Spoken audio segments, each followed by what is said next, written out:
All right, we are live. Welcome in latest episode of that SEC podcast. I'm your host, Michael Bratton. Go by SEC Mike on Twitter. And there is Steven Lassan, of course, senior editor, Athlon Sports, for another edition of SEC After Dark. Steven, how's it going, buddy?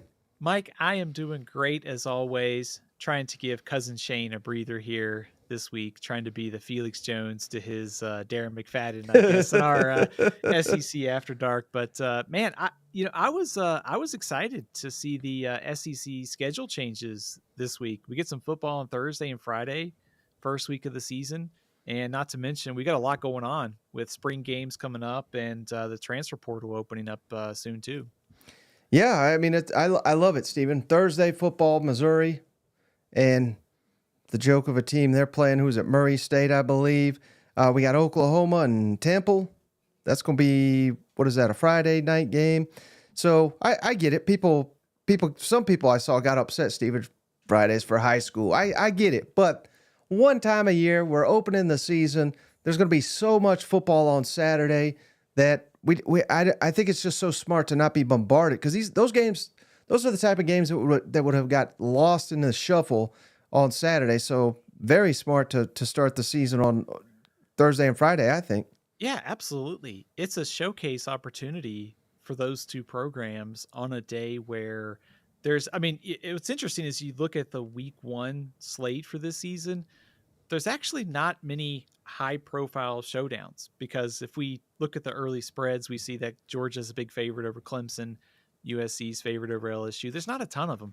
So it's an opportunity in Thursday and Friday to showcase your team and your program on a Saturday where it would be buried. Like, I don't know that I would watch Missouri on a Saturday because of the other games that are on. I'd go back and watch it like Monday or something. But now you can bet that Thursday night game, I'll be locked into it. And also for Oklahoma, showcasing like the first game in the SEC on a Friday night. I get it for the high school thing, but that's too good of an opportunity to pass up. Yeah. And hey, one thing before we get to today's show topic, again, another Stephen Lassan idea show topic here. So all credit goes to Stephen. Uh-oh, phone's going off here.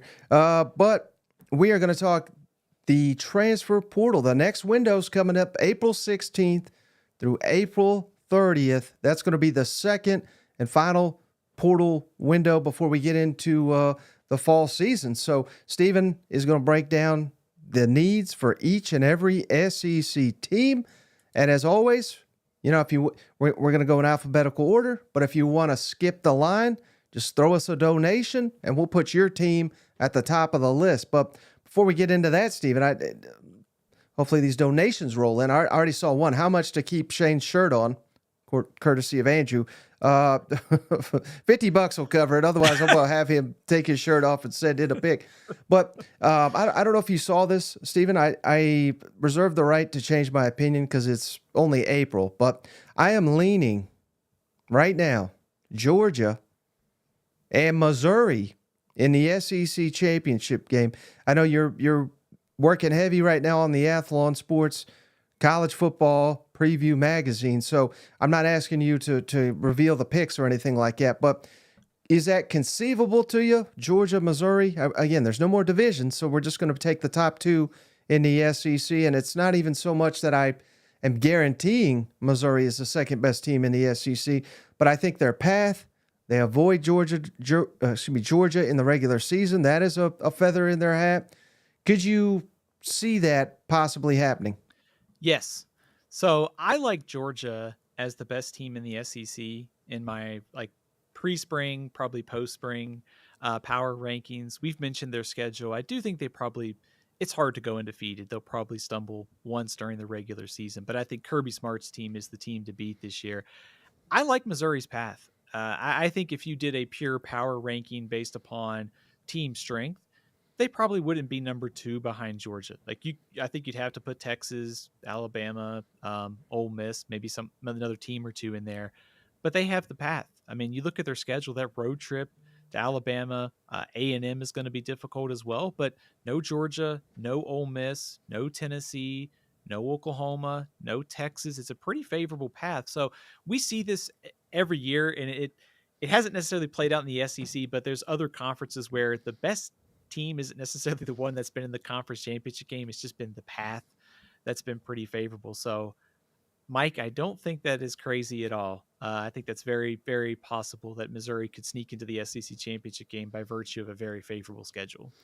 Well, I say a lot of crazy things, so I'm glad that you don't think that's too crazy because I value your opinion. But hey, shout out to Cousin Wesley. He gave us $5. Go Vols, he says. So let's start there with the transfer portal discussion, Stephen. Let's start with the Vols. Thanks to Wesley and his $5 there. What would you have Tennessee potentially eyeing in this upcoming transfer portal window, which again is April 16th to April 30th? That's not necessarily the deadline to land commitments. It is the deadline for players to put their name in.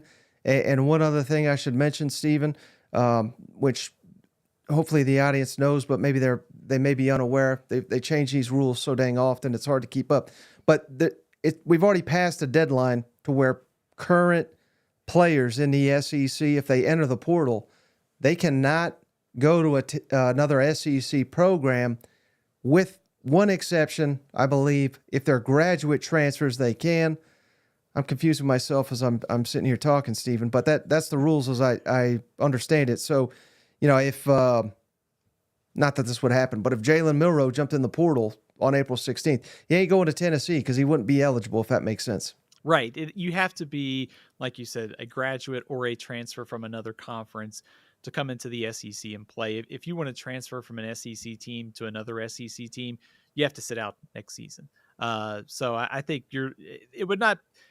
I'm sort of torn on this portal window because I do think in the past we've seen that there have been a few high profile players on the move. Cover your ears, LSU fans, because Keon Coleman from Florida State was a spring after spring addition for Florida State last year. Jordan Addison from Pitt to USC 2 years ago. But this is that new kind of exception where you can transfer multiple times and play. So it wouldn't surprise me if there's more chaos and more movement this time. The spring windows have been quieter, and based upon, I think, just sort of reading the tea leaves, there's not a lot of quarterbacks that are quarterbacks or teams looking for one. So it might just be more position players this time that are on the move. But again, we're also in new territory with all these rules. So it wouldn't surprise me if we have more chaos than usual. All right. So who are the positions potentially of need, Stephen? Tennessee's wrapping up spring this Saturday with the latest orange and white game. And we know Tennessee, they're pretty active in the portal. They've got one of the more competitive NILs of all. I'd put them top 10 in the country firmly. So they're always a factor in the transfer portal market. What positions would you have the Vols kind of eyeing there? I think probably the number one position is still the position that we talked about in the first window, which is defensive back. Now, I think there is some optimism at Tennessee that maybe this year's group has more sort of playmaking ability. There's a little bit more athleticism. If you want to read some of the tea leaves in spring practice so far for Tennessee, they brought in 3 transfers already. I think this is a case of, is there any high kind of impact additions they could go into the portal and make to sort of shore up that secondary? So I think Tennessee could still add there. I don't know if this is a huge need, but also I think with Cam Seldon being banged up in the spring, they lost 2 running backs, Jalen Wright and Jabari Small. Could there be another running back added to just give some depth? Another person who can take their load off of Dylan Sampson or Cam Seldon during the year? I don't think Tennessee has a ton of glaring needs, but it really does seem like if they have a chance to improve their secondary, you add someone else to the running back room, I think you have to do it. Otherwise, offensively, I think Tennessee's in a really good spot. It's just we need to see how far that defense improves for this team to be a playoff contender. Mm-hmm. And Stephen, I really wanted to ask you this. I just remembered because I had someone I spoke with recently. They said, keep your eye on that NC State game, week 2 next season. Let me throw up the schedule one more time. It's in Charlotte, so neutral field.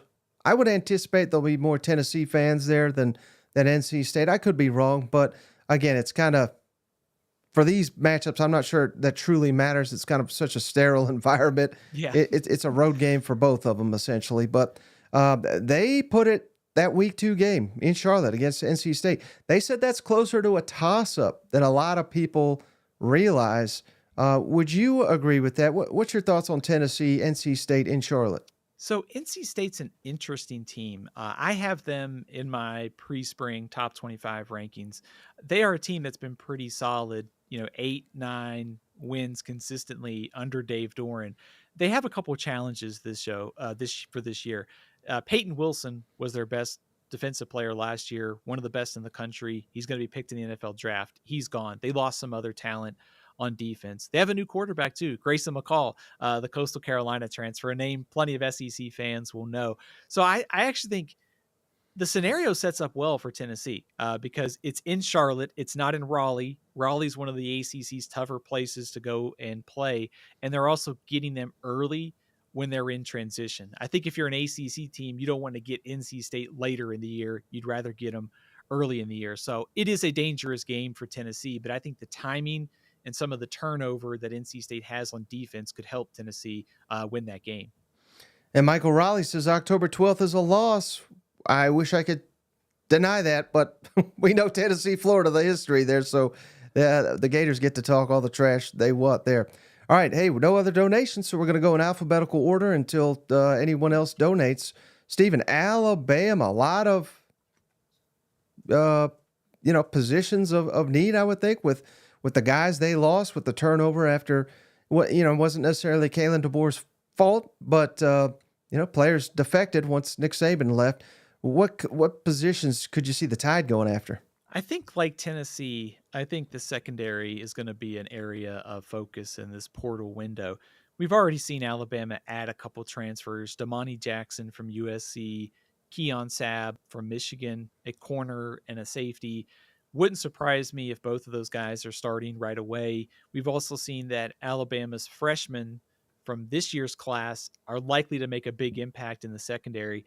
But I think the numbers and I think the depth maybe isn't where Alabama wants. And I think in general, if Kalen DeBoer and that staff are going to bring somebody in, they're probably going to be somebody that's a high profile or high impact kind of pickup. So I would say they'll be selective, but it wouldn't surprise me if Alabama adds to the secondary. Also, offensive line depth has been a position that has been a concern this spring. Parker Brailsford, the center transfer from Washington, has missed time this spring with Caden Proctor expected to transfer back in. They're in good shape up front, but I think depth could be a concern. Receiver is an interesting area for Alabama too, because Caleb Odom switching from tight end to receiver. You also have Ryan Williams coming in as the 5-star prospect, but Jalen Hale has been banged up and is going to miss some time due to injury. So I think receivers kind of on the edge for me, but I definitely think I would expect Alabama to be looking secondary and offensive line. And I already saw it in the comments, Stephen. I mean, again, I don't know if you have any insight on this, but Caleb Downs coming back. I mean, because I don't think it happens. I'm pretty sure it won't happen, but we have seen crazier in the portal era, have we not? We have. I mean, I think there were some rumors about this a few weeks ago. And then as those rumors were hitting, he was at practice at Ohio State. So, hey, I mean, not to mention Bear Alexander at USC. He was at practice yesterday morning. And then after that, there were rumors that he was going to hit the portal. Today, he tweeted that he's coming back to USC. So all bets are off. Nothing would surprise me at this point. Yeah, Michael Raleigh, Florida fan, he wants to know are head coaches available in the spring portal? They may need them. All right, let's go. Let's do this one for Hot Rod. How about Arkansas, Stephen? What positions of need could you see the Razorbacks going after they're wrapping up spring this weekend as well? Yeah, I hate to go back to kind of what we talked about earlier this offseason or just kind of continue what's been a theme for Arkansas. But I think offensive line and linebacker remain two groups that I would be concerned about going into the season. They added 3 transfers in the first window on the offensive line. They could start at left tackle, center, and right tackle. But also, I think fair to wonder, can those guys play at the high level you're going to need in the SEC? So I think if there's an offensive lineman or two, you can never have enough depth in the SEC on the line of scrimmage, either side of the ball, offensive or defensive line, and linebacker.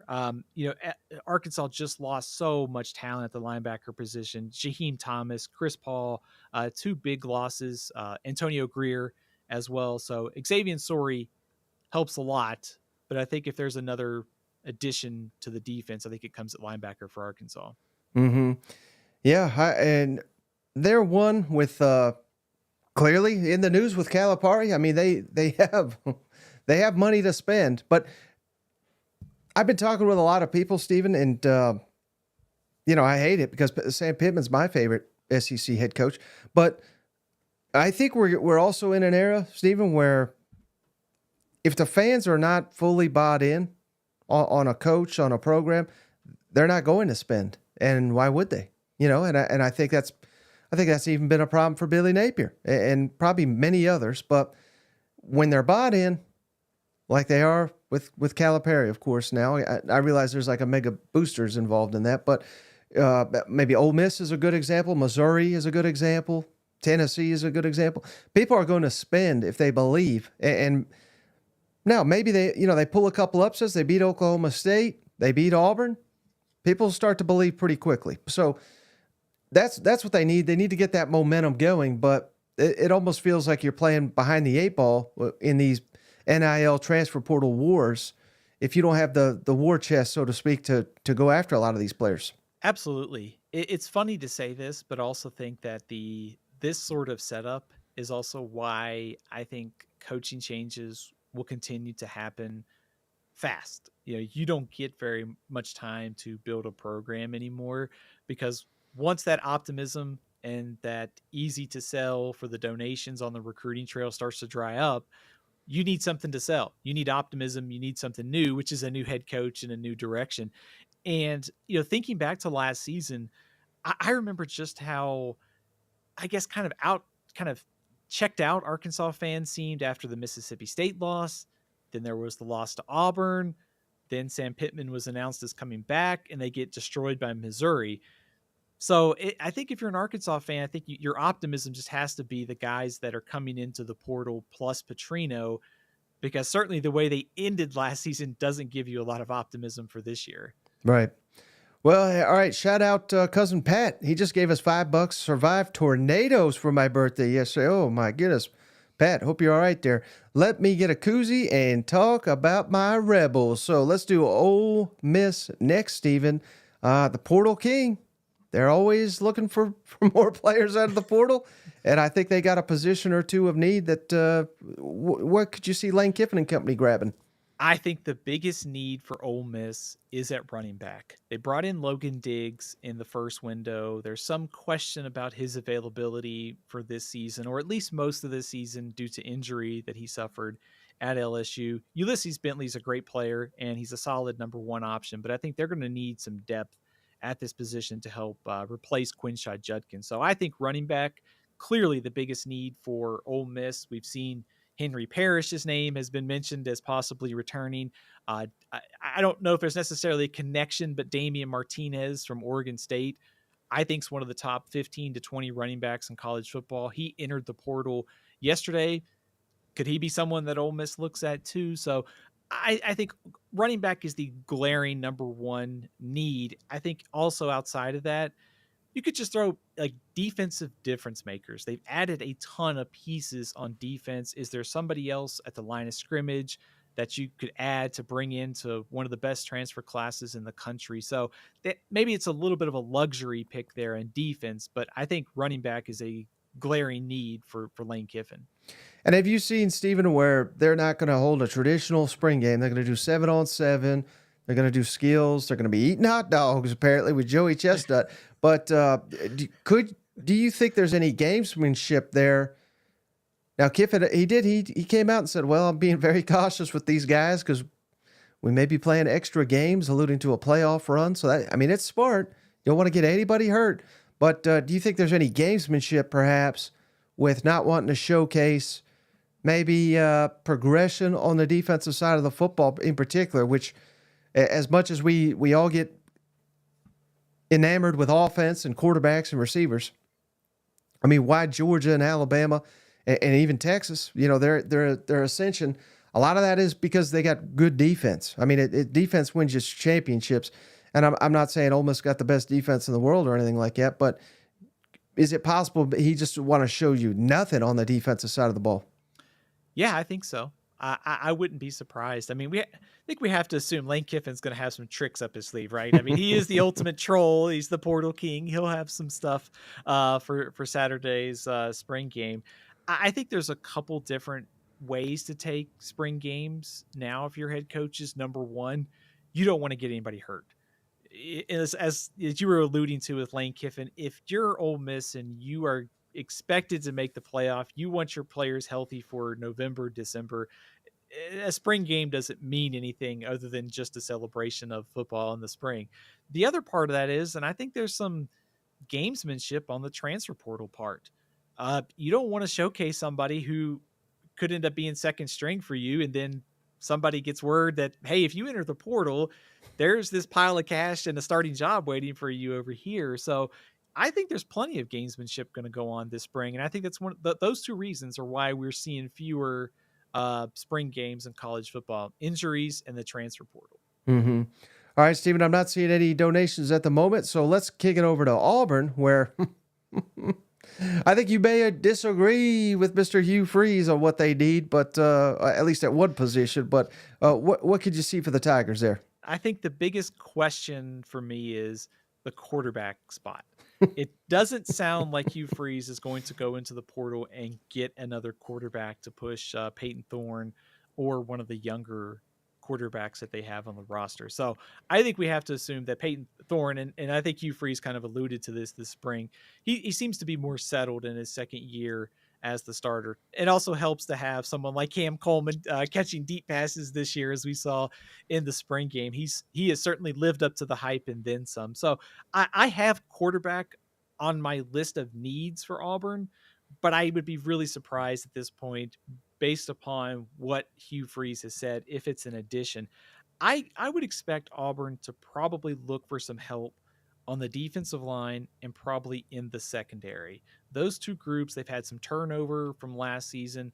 I know they feel good about where they are in the secondary, leaving the spring game. But an addition or two, they've added Antonio Kite, they've added Jaron Thompson from Texas. Don't think we could rule out another addition there, and the defensive line too. So I think that the focus will probably be on the defensive side of the ball. I think with Cam Coleman and Robert Lewis having a good spring, I don't think receiver is a huge need. Throw in Sam Jackson, the former quarterback at California. I think that's probably more of a luxury if Auburn finds someone that they really, really like. Otherwise, it's probably those two defensive spots. Mm-hmm. And but while we're on Auburn, did anything stand out to you during the spring game? With I would assume everything has to start with Cam Coleman and how impressive he looked. Yeah, three things I took away: Cam Coleman, Cam Coleman, Cam Coleman. Yeah, it's funny to think, you go back to earlier this spring when those clips of him in spring practice just catching passes and running like little routes as he was warming up. And the first thought that came to my mind is, that is an SEC receiver. He is someone that Auburn sorely missed last year, and everything this offseason, the spring game, says to me that he is going to make a massive impact next season, which in turn, in theory, should help Peyton Thorne take a step forward. So I think if you're Auburn, you probably left the spring game feeling a little bit better about your passing game than probably you did at the start of spring. Mm-hmm. All right, Stephen, how about the Florida Gators? Again, Billy Napier keeps talking about how experienced this team is. And, he's not saying loaded or anything, but they do bring back a ton of production. And I thought their offense, no one paid attention because they were losing all the games late in the year, but their offense really started to hit their stride. What could you see the Gators adding via the transfer portal? So I think let's start with the offensive side of the ball. I think the biggest loss for them on offense, it's either Trevor Etienne at running back or Ricky Pearsall at receiver. I, with the running backs that Florida has, with Montrell Johnson, Cam Carroll coming back from injury, don't know that it's a glaring need for Florida, but I also think that they could add another running back if there's somebody that they really like.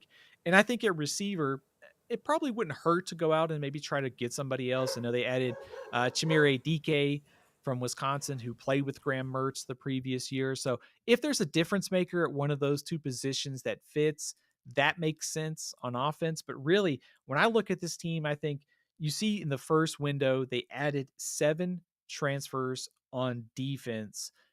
That's probably going to be the focus of this window, especially if there's somebody at corner that they like. Jason Marshall is back. Jalen Kimber transferred. So is there somebody in that secondary that they really like who could come in and play right away at corner? Because keep in mind, Florida allowed 20 pass plays of 40 plus yards last season. That was the most in the SEC. Well, I heard their defensive back coach just recently say, Stephen, that they're not worried about last year.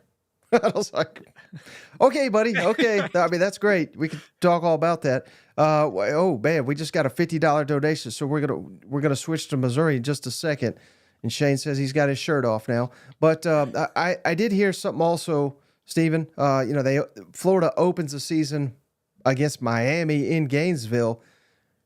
I heard there, I mean, I keep hearing, Stephen, that people are leaning, not Florida fans, obviously, but just, non-partial people. They're kind of leaning towards Miami. If you had to give a percentage between, 0, unlikely, 100, very likely, what percentage would you give Florida of beating Miami at home in the opener?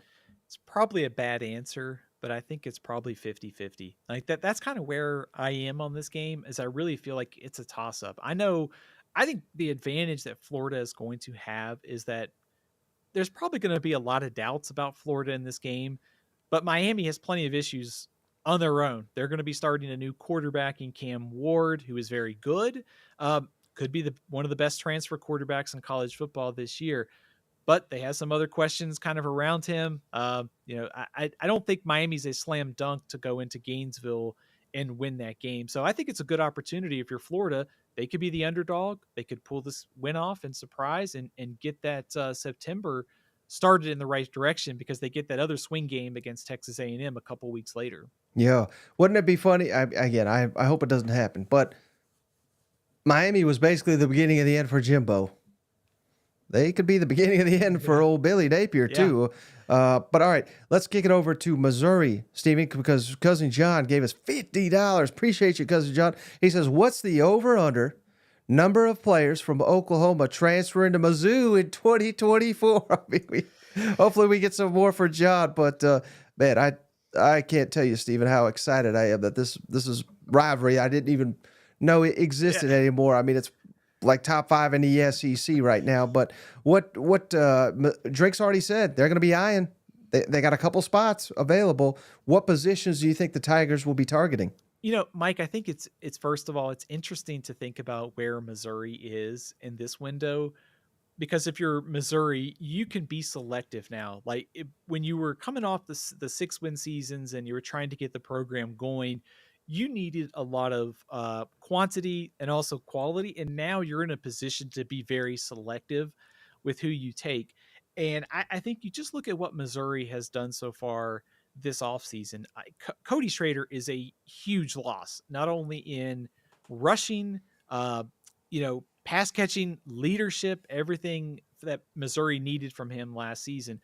But I also think that Marcus Carroll and Nate Noel are more than capable of keeping this rushing game going. And they've added a starter in Caden Green, who can replace Javon Foster on the offensive line at tackle. So I think Missouri has really met its needs offensively.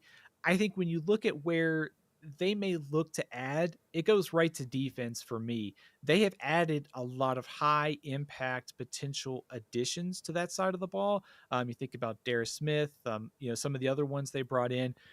But that's a spot where in the SEC, you can never have too much depth or guys who can come in and get after the quarterback on the defensive line. They lost so many high impact defensive backs from last year. Terrano Pride's going to be a big time player for them this year too. But that's to me is where I'm looking. Is there anybody in defensive front, defensive backfield that can come in and play right away at a high level in the SEC? Right. And they're probably in a unique spot too, Stephen, because someone like Williams and Wari, star freshman coming in. But again, I know we all get enamored with 5 stars and all this. They're going to be awesome and all this. But could he be right away incredible? He could be. But in the SEC, once those conference games start rolling around, freshman wall and such, again, maybe he's a freak and he'll just come in here and dominate. But I think realistically, you're looking for those guys to start to flash year 2, year 3. To your point, they may need to shore up some depth there. I think maybe the best asset for Missouri would be in that scenario would be that he doesn't have to play 50 snaps a week. You can sort of increase his snap count as the season goes along.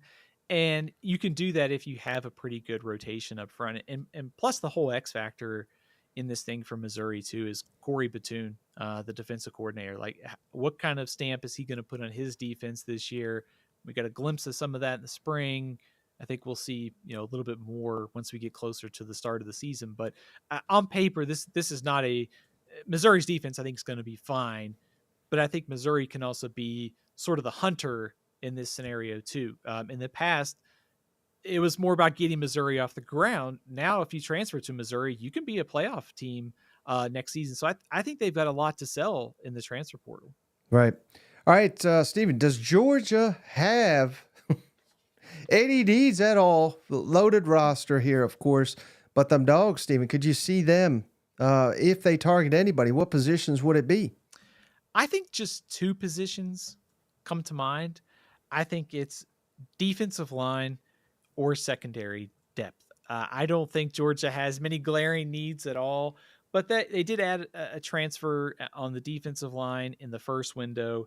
They added Jake Pope, the Alabama transfer, in the secondary. So I think you could see an addition there for depth, but it's really hard for me to see Georgia making a splash unless it's somebody like a 5-star difference maker that's going to come in and play right away. Georgia can be very, very selective. They just don't have a lot of needs right now. Right, and they are obviously in a unique position, Stephen, where they have a lot to offer in terms of it may not even, and I know they do got money to spend on players and all that, but it's not even that's what they're selling. They're selling, come be part of a budding dynasty. Come, you want to. I'm just trying to. I'm trying not to be cruel here, Steve. But let's say I don't know. Let's say like Wisconsin's got a great player. He's not going to win a national championship, but you can pitch to players like that from programs like that, even lower levels.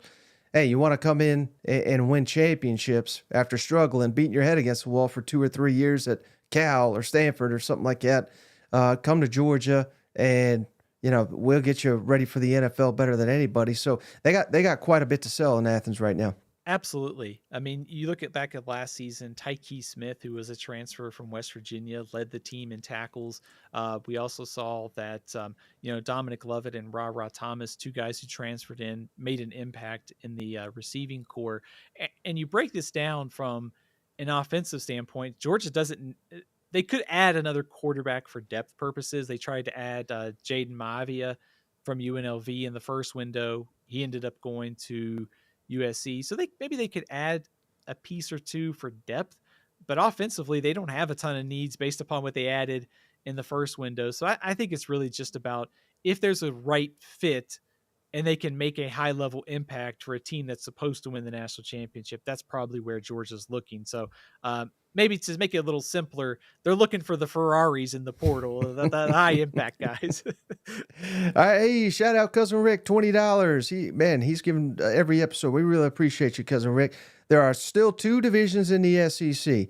Those that play 3 of the Big 4, Georgia, Texas, Ole Miss, Tennessee, and those that only play 1 of the 4, 1 team from each SEC a champion. So appreciate you, Cousin Rick. And so let's do the Aggies. Steve, he's a big Aggie here.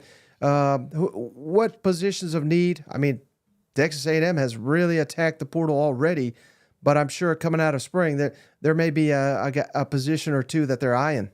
Yeah, I think, I mentioned his name earlier, but I'm curious about Damian Martinez the running back at Oregon State. I know A&M has a good backfield already, but he is a native of Texas. So it's sort of one of those things. It would be a luxury pick for Texas A&M. They have really added a ton already through the portal. They have the Mm-hmm. biggest transfer class coming in the SEC. So I think this is a case of they've added quantity to restock the depth chart, and they've also added some quality on both sides of the ball. So I think if you're looking at something specifically, they just added a defensive lineman from UCF.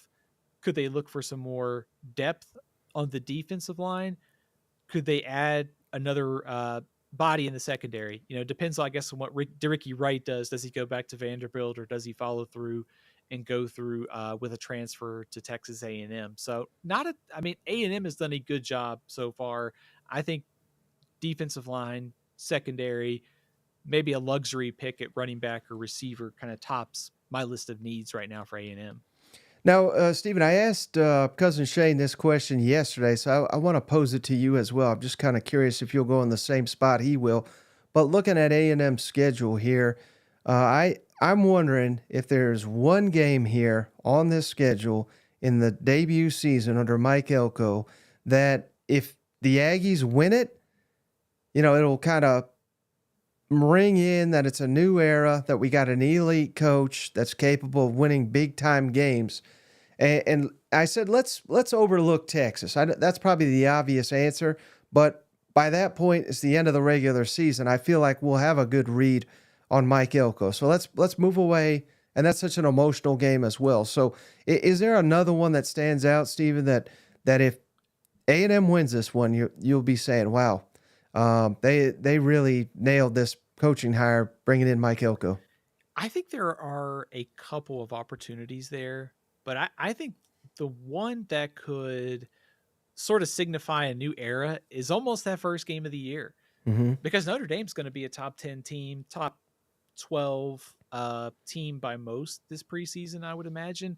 And I think if Texas A&M, with the transition that it's gone through, coaching, roster, if they come out and look very good against a solid Notre Dame team, and a Notre Dame team that's probably going to have a couple All-Americans on defense this year, that would be kind of a statement by Mike Elko and the staff that, hey, it is a new era, and we're not going to be the underachieving team that we saw under Jimbo Fisher. Right, and that's exactly what Shane said, but now he's changing it to New Mexico State because he says there can only be one Aggie here. So that's pretty good. All right, Steven, so how about portal needs for not seeing any donations here? So let's go to Kentucky. Steven, could you see Mark Stoops and company hitting this portal and eyeing what positions here? They filled their biggest need in the first window with a quarterback, and Kentucky spring game coming up soon too. I think it'll be interesting to see what Brock Vandegrift, how he performs. Obviously a lot of attention on him as the only kind of the guy in the room for Kentucky's quarterback situation. So I think there are a couple positions that Kentucky could look at. They fortified the offensive line. They fortified the receiving core in the first window. I'm looking at secondary. This is a group that was 123rd nationally in defensive success rate last year against the pass. They've added Christian Story from Alabama. Is there another difference maker they could go out and get at corner or safety? And maybe another addition at running back. They've added Chip Trainium from Ohio State. Sumi Kangbe, the other running back transfer from NC State, is back this year. But Ray Davis leaves some pretty big shoes to fill. So I wonder if there's the right fit at running back, if Kentucky could look there. But I think outside of that, it's got to be the secondary. I set you up, Stephen. I thought you were going to say a basketball coach, but hopefully for their sake, they've got a basketball coach by the April 16th here. All right, Stephen. How about LSU, which they have attacked the portal quite a bit under Brian Kelly in his going into his third season now. Any positions of need for the Tigers? Two very glaring areas of need, I think, for LSU, and they're both on defense. I think the first one is interior defensive line, defensive tackle, any kind of difference maker they could get on the defensive line would be helpful. They added Gio Paez, a transfer from Wisconsin, a few weeks ago. Still think they could use some more help up front. And pretty much as we've come to accustomed to under Brian Kelly, the secondary is probably going to see some attention in the transfer portal. They've already added a couple names earlier this offseason. It is interesting to see PJ Woodland, the true freshman, already making some noise. I think that could be a good thing for LSU secondary, trying to build some depth, some new faces stepping up. But I still think if there's any impact players up front and in the secondary, that's where LSU should be looking. Mm.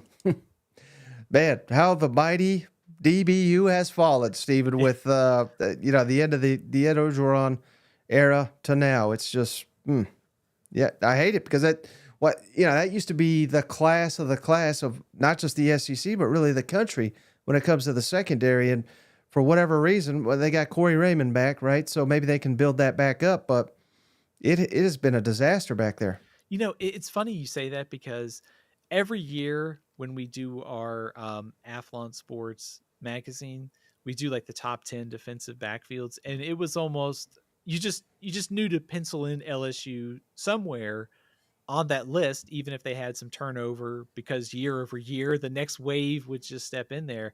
And you haven't been able to do that the last couple of years. They've brought in transfers that haven't worked out, some that have. They've missed on guys out of the high school ranks. So it's a different spot for sure for LSU to be in. And I think maybe the hope is now you have the right staff and they can start to develop some of these guys like a PJ Woodland, and they're able to get this group back to that point maybe by next year.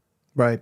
Well, another one, Stephen, that I imagine could be quite active after their first spring on campus. But how about Mississippi State under Jeff Lebby, Stephen?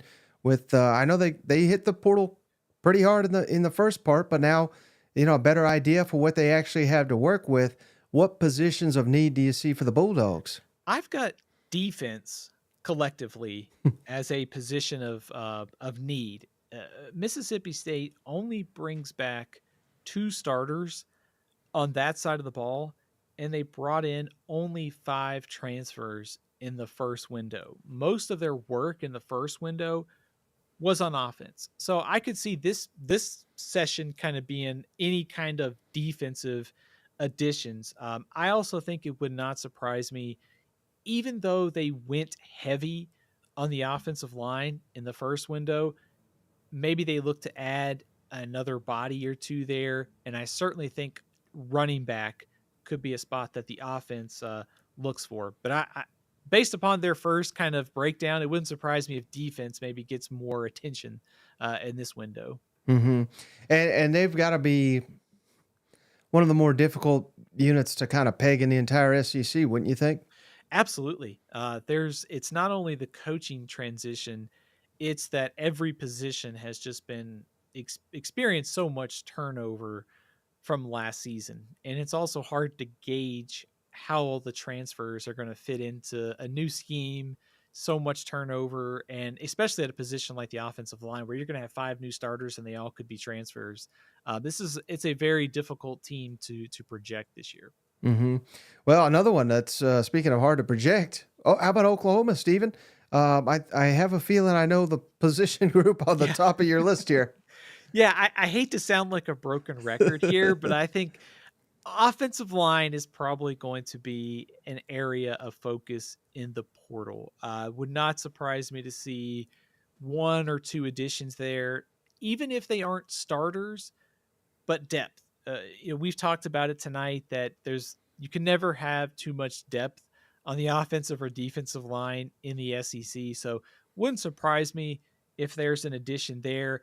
Outside of that, I think I like the direction that the defense is going for Oklahoma, but I could also see them being kind of selective and maybe adding a piece or 2 on the defensive line, maybe especially at the interior spots, and maybe somebody in the secondary. So I think line of scrimmage and secondary could be a couple areas that Brent Venables looks to add to in this portal window. And any chance that Oklahoma I know everybody's eyeing that Tennessee game, but I don't know about Houston, but maybe Tulane. Any chance Tulane is a little bit more of a contest than people realize it'll be? Potentially. Tulane has got a lot of turnover from that team, from the teams the last 2 years that were so good. The one that made the Cotton Bowl and Mm-hmm. beat USC, and last year they made the AAC championship game. They lost their quarterback, Michael Pratt. It was really one of the difference makers on that team. So I think out of those 3 games in the non-conference, Tulane would be the one that I would be most worried about if I was an Oklahoma fan. But I still think in Norman, they're probably going to be, I would say, favored by double digits there. Okay. How about South Carolina, Stephen? Who I don't know if they got any spots because they added about 30 guys in the transfer portal the last time around. But if they have a position of need, where would you go with the Gamecocks? I think we kind of go back to some of the first needs for this team in the first window. And I think it wouldn't surprise me if they look to add another option, another starter, potentially on the offensive line. That was a group that struggled last year with a lot of injuries. They added some pieces in the first window, but again, you can never have too many guys to push your starters in the SEC at the line of scrimmage. So I think offensive line, and with the issues that they've had in getting to the quarterback, stopping the run, and stopping the pass, I think defensive line, secondary, I don't think we could rule either one of those groups out if you're looking for kind of something specific to watch on defense. So really, it's almost like the trenches and defending the pass are 2 areas we should watch for South Carolina. And I apologize, Stephen. Stop me if I've asked you this already. I know that I've asked cousin Shane, but we're sitting here in spring football, and not that there's no wrong answer here, but I look at South Carolina and I look at Arkansas, and Arkansas firmly going with Taylon Green as their starting quarterback, whereas South Carolina, it seems like, and maybe there's some gamesmanship there, but it seems like they have no clue who their starting quarterback is going to be. At least that's what they want out there. So whether it probably will be Sellers. They got Robbie Ashford. They got Luke Doty. They got Dante Reno, talented freshman. Surely they won't start the freshman, but who knows? Crazier things have happened.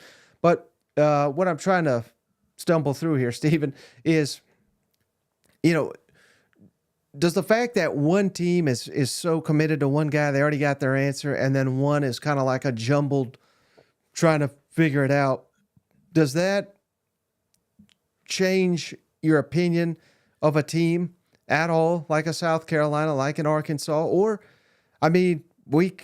the reality could be Arkansas's got no quarterbacks, and then they got one guy who's kind of good, so let's just give it to them. Whereas South Carolina, maybe they've got 2 to 3 great or potentially great quarterbacks, and there's virtually no separation. So just the fact that South Carolina does not today have an answer, does it not necessarily a bad thing, but which way do you kind of lean? Would you rather know right now who your quarterback's going to be, or are you fine with it still playing out here?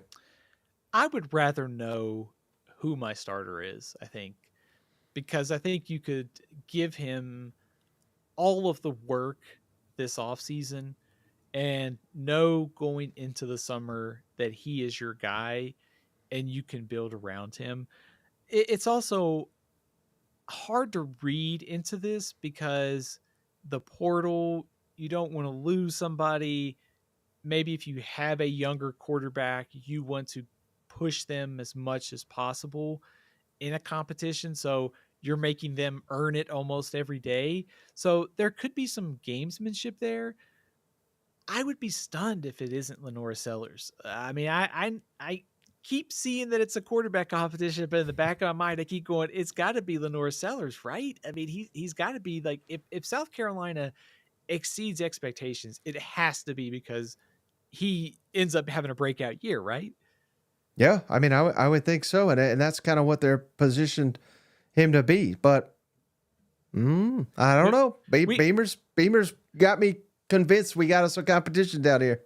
We've seen Robbie Ashford play, and I think he can give you a lot. Like, I think he could be solid for if you had to turn to him if you're South Carolina. Mm-hmm. But I think the optimism ought to be the high end upside that Sellers brings to your offense. And you could tandem him with Rocket Sanders and some of the new weapons that South Carolina has. And there's something promising there if they can make it all work this season. Mm-hmm. All right. Well, where they don't have a competition, and you won't even be able to play with the backup in the new video game, Steve, Texas, Quid Ewers, he's already broken out, but he's back for another season. Position of need for the Longhorns. If they, Sark's saying, hey, I don't want to mess up my culture.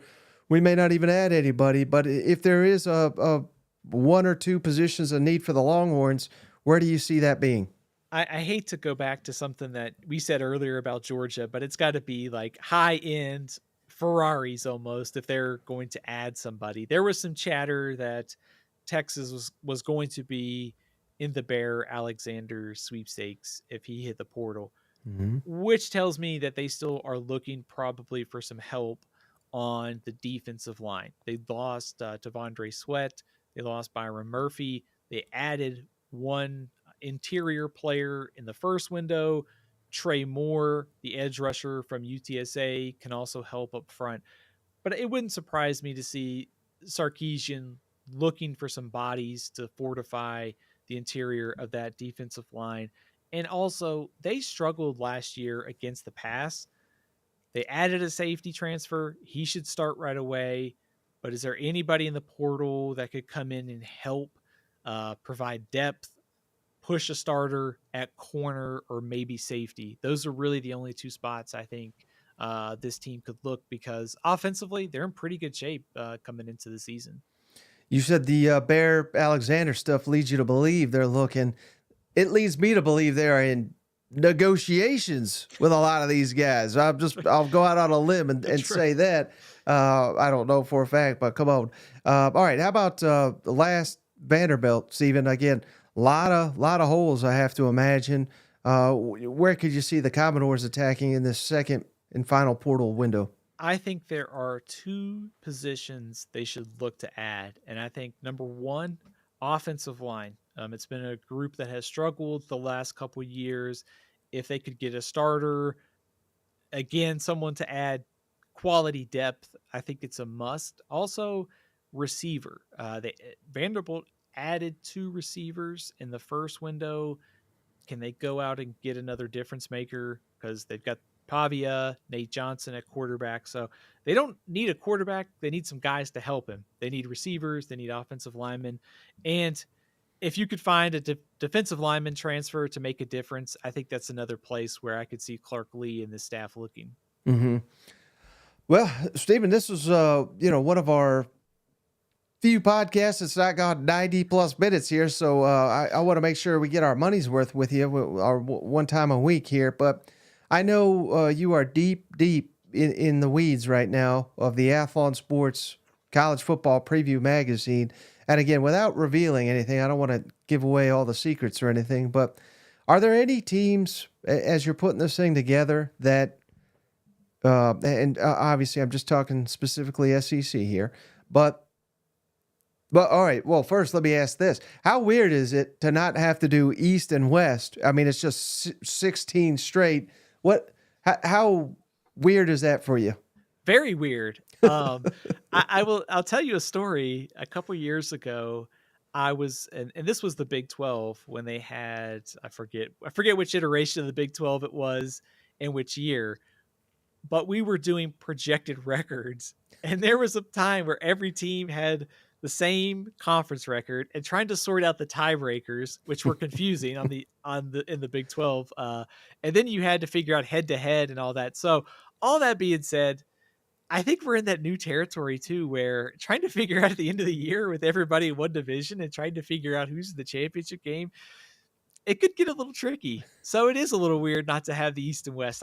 It would make my life a little bit easier for prediction's sake. Right. So, I mean, I've done these as well, not for the magazine, but for, SEC Media Days. I take that pretty seriously, but, sometimes it's kind of easy to, okay, who's going to win the East? Who's going to win the West? But, maybe that middle tier sometimes is difficult. sometimes it's easy in one division, sometimes it's really difficult. Now we're just going straight 1 through 16. So, uh, are, here's what I was really trying to ask you before. Are there any teams that you are really struggling with their placement through the 1 through 16? Any that jump out when I say that you're just really grappling with? Where do I rank this team? I think there are probably 3 or 4 teams in that mold. I feel pretty confident Georgia, Ole Miss, Tennessee, Alabama will be in our top 10 in the magazine in some order. I think that middle tier of the SEC is kind of where I'm sorting through a lot, because, like you mentioned earlier, Missouri with a favorable schedule. You also have Tennessee and LSU, I think, are very much playoff contenders, trying to figure out how big of an impact Blake Baker is going to make this season. I think LSU's schedule kind of breaks in their favor to some extent with some of their home games. Tennessee's defense, I think Tennessee's very much a playoff contender. If you believe that the defense is just fine, I think they'll make the playoff. If you have greater concerns, they probably are going to finish closer to 15 to 20 in the rankings. Texas A&M, though, is one team that I think is fair to say has got a lot of uncertainty just because of the coaching transition. Connor Wigman hasn't started for a full season. A lot of transfers coming in. A lot of mystery for me about A&M. Not necessarily in a bad way. It's just that if all this comes together, we're probably going to miss. They're going to be too low in the rankings. But if everything comes together, they could finish, top 20 potentially and put together a really nice season under Mike Elko. And then one other thing that I was thinking was, and I know you're not on the playoff committee or anything, and these are kind of questions that are never been answered before because we're in a new model. But are you, as you're doing the playoff projections as well, is there any kind of cutoff to where is it possible to go 9-3 in the SEC and make the 12-team playoff as you view it, or do you really have to win 10 games? What's your thoughts on that? I'm going to give you a bad answer, and I think my early thought is that 9-3 can probably get you in, pending some other factors, like what happens in other conferences with some of the at-large, what happens with Notre Dame. I think it's very possible, and I think it would also depend to. It might be team by team. It might depend on a specific schedule, win loss, what their resume looks like. So I think 9-3 is possible, but I think if you want to feel really good, it's got to be 10-2. Mm-hmm. Yeah, and I'm sure there's so many factors, but I'm just kind of curious that hopefully no 9-3 Big 12 teams are making the field. But different story for the SEC certainly. I'm going to go ahead and just warn everybody that come December, you're probably going to be very upset with the playoff seeding because some SEC teams that are going to be deserving of being in the top 5 are going to be 6, 7, and 8 and playing the first weekend while the ACC champ or the Big 12 champ has an off week, and we'll get a little bit more of a favorable path to the playoff. So just be ready. You got all season to get ready for this one. All right, Steven. So, hey, before you go, as always, can you tell the audience how can they follow you and how can they find your work? Absolutely. So you can follow me on Twitter at Athlon Steven, all CFB 365 on YouTube, Stephen L. CFB, Facebook and Instagram, and you can follow all my work over at athlonsports.com. Yeah, Steven's going to be all over it. All these guys jumping in the portal. It's going to get crazy. It's going to get wild. And, buckle up. And I can't wait to see, the players we lose, didn't want them. They weren't committed. The players we got, man, these are true players that just wanted to be part of a championship. So I can't Part wait of the for all culture, Mike. Yeah, exactly. Championship culture. All right, Steven. So I thank you so much. I appreciate you. This is one of my favorite times of the week. I appreciate each and every one of you for hanging out, especially of those on the live show. If you haven't already, like and subscribe to the video, and we'll catch you on the next one.